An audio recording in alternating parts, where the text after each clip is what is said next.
ഇന്ന് ഞാൻ മട്ടൻ കറിയാണ് വെക്കണത്. മട്ടൻ ശരിക്കും കഴുകണമെങ്കിൽ കുറേ നേരം വെള്ളത്തിൽ ഇട്ട് കഴിഞ്ഞിട്ടുണ്ടെങ്കിൽ അതിൻ്റെ ബ്ലഡ് എല്ലാനും ഇളകി കിട്ടും നമുക്ക്. അതിനുശേഷം ഇത്തിരി ഇഞ്ചി, പച്ചമുളക്, വേപ്പില, വെളുത്തുള്ളി, വെളിച്ചെണ്ണ, മഞ്ഞൾപ്പൊടി, ഉപ്പ് ഇതെല്ലാം ഇട്ട് ശരിക്കും തിരുമ്മി പിടിപ്പിക്കണം.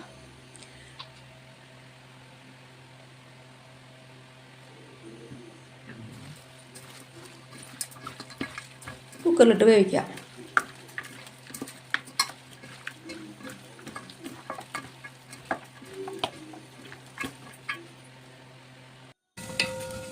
തേങ്ങ, കുരുമുളക്, വേപ്പില ഇതെല്ലാം കൂടി ആദ്യം തന്നെ വറുത്ത് കോരണം.